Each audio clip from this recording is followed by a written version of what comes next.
Hello दोस्तों, कैसे हैं आप लोग। स्वागत है आप सभी लोगों का, आप सभी के अपने चैनल सपोर्टिंग आप फार्मेसी में। दोस्तों आज का ये वीडियो आप सभी लोगों के लिए बहुत ही महत्वपूर्ण होने वाला है, क्योंकि आज के इस वीडियो में आप सभी लोगों को बताने वाला हूं डेंगू फीवर के ट्रीटमेंट के बारे में कि अगर मान लीजिए किसी को डेंगू बुखार हो जाता है तो ये डेंगू बुखार होता क्या है, ये लोगों को होता कैसे है, ये होने का कारण क्या होता है। अगर किसी को डेंगू बुखार हो जाता है तो उनमें क्या क्या लक्षण देखे जाते हैं। अगर किसी को डेंगू बुखार हो जाता है तो उनको किस तरह की दवाइयां नहीं दिया जाता है, कौन कौन सी दवाइयां दिया जाता है, कौन कौन से टेस्ट कराए जाते हैं, मतलब इसके बारे में A to Z सारी की सारी जानकारी आप सभी लोगों को एक ही वीडियो में पूरा का पूरा डिटेल बताने वाला हूं। तो दोस्तों आज का ये वीडियो बहुत ही महत्वपूर्ण है। अगर आप मेडिकल के छात्र हो या फिर आप प्रैक्टिस करने वाले छात्र हैं, एक बार इस वीडियो को पूरा देख लेते हैं तो कोई भी क्वेश्चन ऐसा नहीं होगा जो कि आप सभी लोगों को समझ में नहीं आएगा।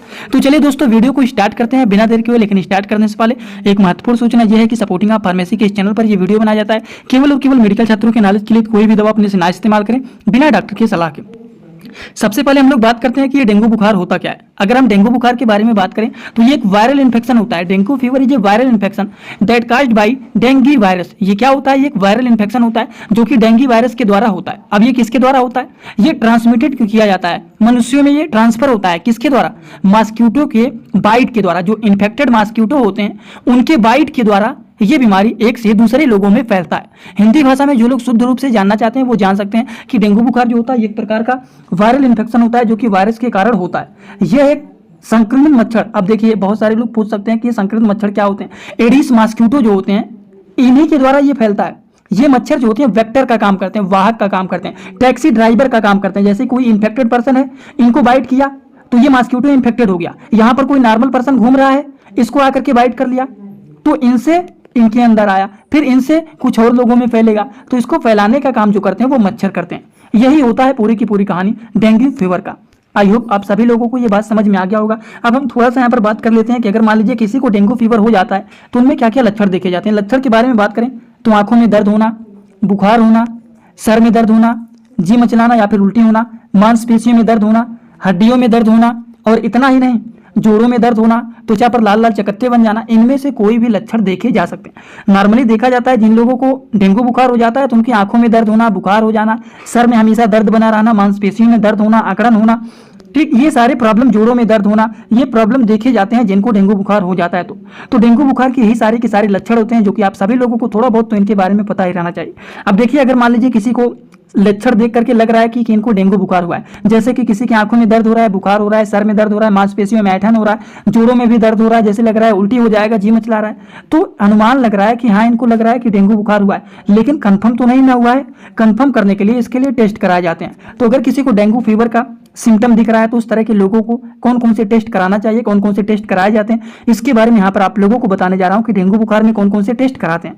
टेस्ट के बारे में बात करें तो NS1 जो कि रैपिड डेंगू एंटीजन टेस्ट ये होता है जो कि काफी ज्यादा यूजफुल एंड पॉपुलर ये टेस्ट माना जाता है डेंगू फीवर को आइडेंटिफाई करने के लिए। एक होता है IgM and IgG antibody test, ये भी यूजफुल होता है। शायद आप सभी लोगों को इनके बारे में पता ही होगा।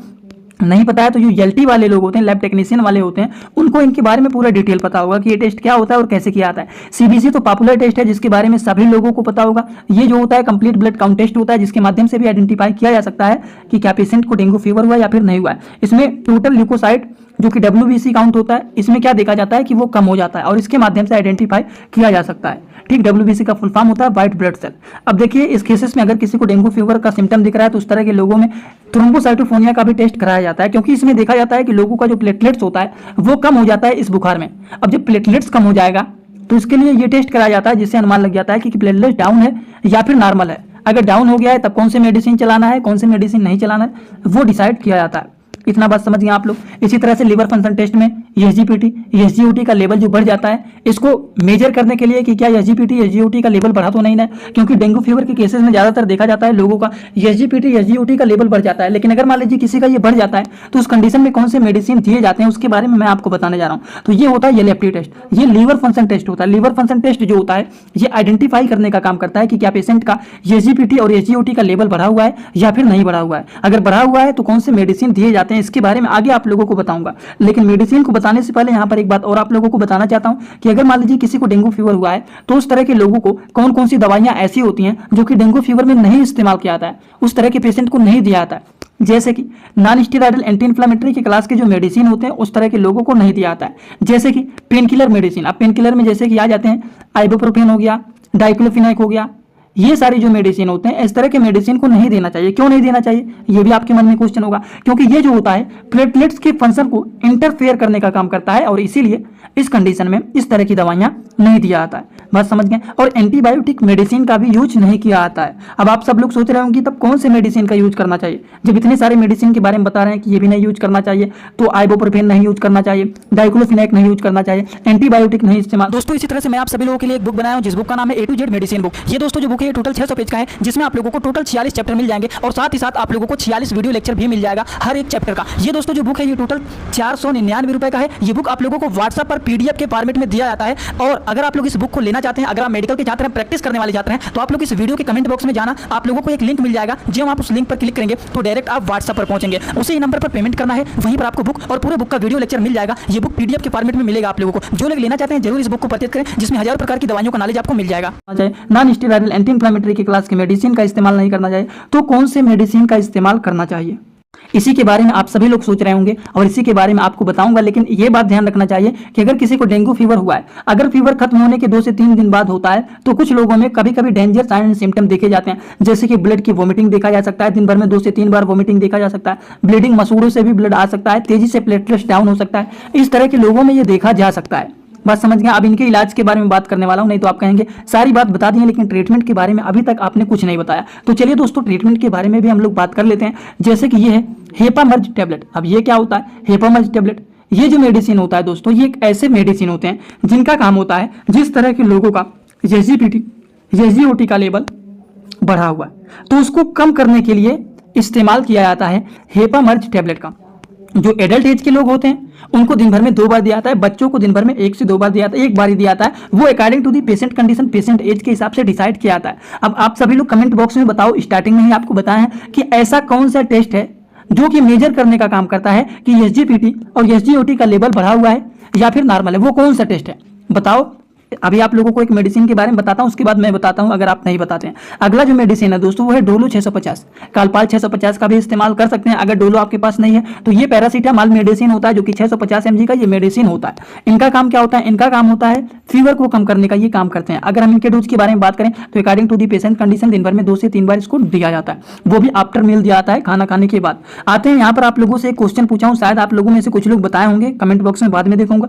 ये SGPT और SGOT के लेवल को मेजर करने के लिए मैंने आप लोगों को बताया कि ये लेप्टी टेस्ट कराया जाता है। ये लेप्टी टेस्ट का मतलब होता है लीवर फंक्शन टेस्ट। आप लोगों को याद होगा, जस्ट आप सभी लोगों को यहाँ पर बताएं कि ये लेप्टी टेस्ट कराया जाता है। ये लेप्टी टेस्ट के माध्यम से पता चलता है कि क्या पेशेंट का SGPT और SGOT का लेवल बढ़ा तो नहीं ना हुआ है। अगर बढ़ा हुआ है तब कौन से मेडिसिन चलाए जाते हैं? हेपामर्ज टैबलेट को चलाया जाता है जो कि काफी ज्यादा यूजफुल एंड पॉपुलर ये मेडिसिन माने जाते हैं। और उसी के साथ साथ डोलो 650 mg दिया जाता है जो कि फीवर को ठीक करने का काम करते हैं, जिनका डोज होता है कि दिन भर में 2 से 3 बार इसको लगातार चलाया जाता है जब तक पेशेंट को आराम नहीं मिल जाता है। उसी तरह से कैरपिल टैबलेट होता है, कैरपिल का सिरप भी आता है। अब ये क्या होता है? ये कर्णिका पपाया के पत्तियों के द्वारा बनाया जाता है।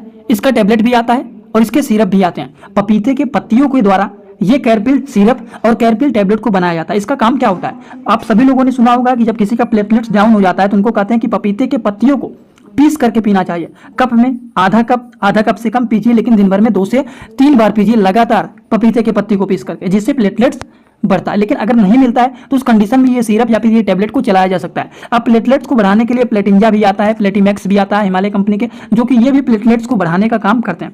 अब बात करते हैं कि यहाँ पर सिरप के बारे में बता रहे हैं, टैबलेट के बारे में बता रहे हैं। सिरप किसको दिया जाता है, टैबलेट किसको दिया जाता है, इसके बारे में भी थोड़ा सा जानना जरूरी होता है। सबसे पहली बात, कैरपिल टैबलेट और सिरप जो होता है ये प्लेटलेट्स को बढ़ाने का काम करता है। जो 18 साल से कम के एज के पेशेंट होते हैं उनको सिरप दिया जाता है। 18 साल से जो ज्यादा के एज के लोग होते हैं उस तरह के लोगों को टैबलेट दिया जाता है। थोड़ा सा डोज के बारे में अगर बात करें तो 1 साल से 5 साल के बीच तक के बच्चों को 5 ml दिन भर में 2 से 3 बार दिया जाता है और लगातार 5 दिन तक इसको चलाया जाता है।